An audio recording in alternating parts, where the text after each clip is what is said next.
Good morning, class. How is everyone doing today? Great. So today we are going to be learning about retelling. So, what do you guys think retelling is? So I know last week we learned about key details such as characters, the main idea, and some events in the story. So what do you guys think retelling might be based on our prior knowledge?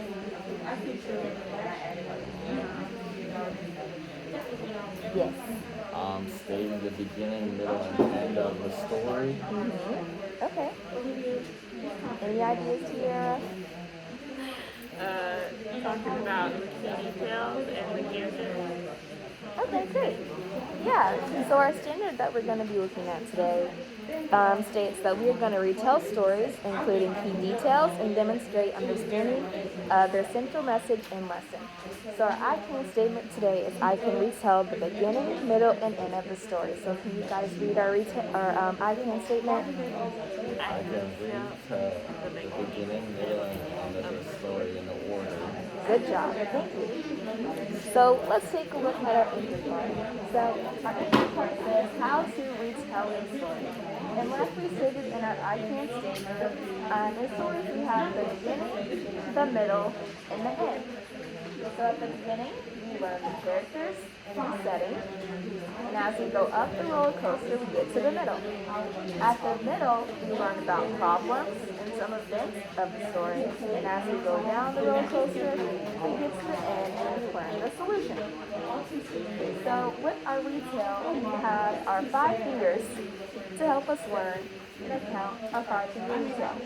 So on our 5-finger retell, we have settings, characters, problems, events, and solutions. So some questions that we ask when we retell are, who are the characters? What is the setting? What is the problem? What are the events? And what is the solution? So like I said, is an act that readers use to recall, order, and summarize the text. So with retelling, as readers, we're going to be able to think about what we're reading and use our knowledge to acknowledge how stories work and apply it to our new readings. So we did our anchor chart. So if you guys want to hold up your 5 fingers, let's recount the 5 details of retell. So we have setting. You guys say setting, characters, problem, events, and solution. Great job. Alright guys, so for our activity today, we are going to be reading After I Fall, the story of Humpty Dumpty, and then we're going to complete a graphic organizer.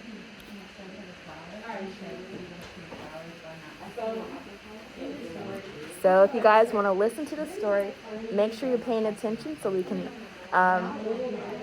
see any key details Welcome to BB Story Time. and the characters of the Want to story. read this book with me? Don't forget to click the subscribe button for more. After the Fall, How Humpty Dumpty Got Back Up Again. A story by Dan Santat. My name is Humpty Dumpty. This was my favorite spot, high up on the wall. I know it's an odd place for an egg to be, but I loved being close to the birds. Then one day I fell. I'm sort of famous for that part. Folks called it the Great Fall, which sounds a little grand. It was just an accident, but it changed my life.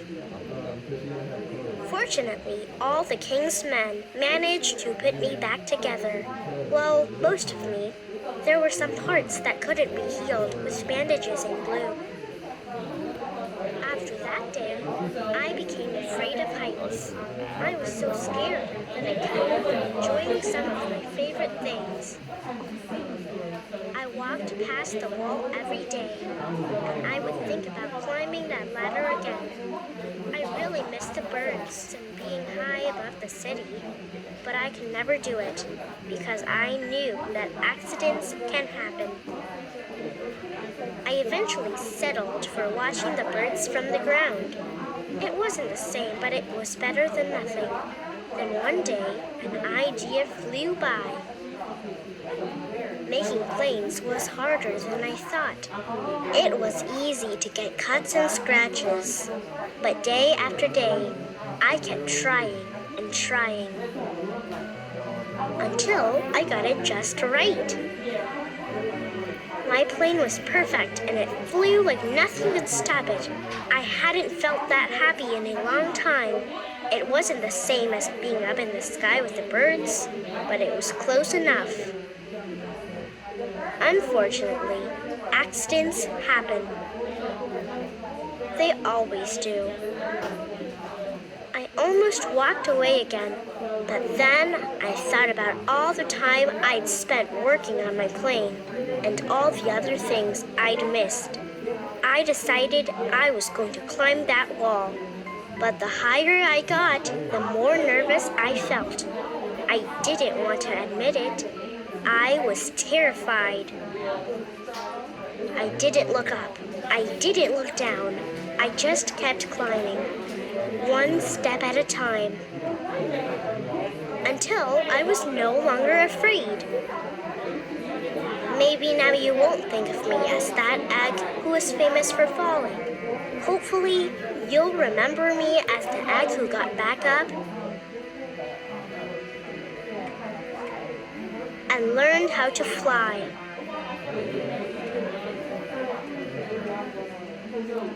Hi everyone, thank you so much. Alright guys, so let's look at some of the key details that were in our story. So who was the main character in our story, Humpty Dumpty? Yes, Corey? And what was one setting that we saw in our story? The wall. There was one more setting too, if you guys were paying close attention. Where was he at when he was making his paper airplanes? His house. So we did a setting as the wall in his house. Characters, which Corey said was Humpty Dumpty. And what was a problem that Humpty Dumpty had? He went to the birds, but the first time he climbed the wall, he failed, so he didn't want to talk to me. And so some events, like Tara said, Humpty Dumpty went to the wall because he wanted to see some birds. He made airplanes that he could use to fly when he was on top of the wall. And at the end, what happened at the end? Can you guys recall what happened at the end? He climbed the wall. Faced his fears. Yeah, and was that also the solution? He faced his fears. So for our activity,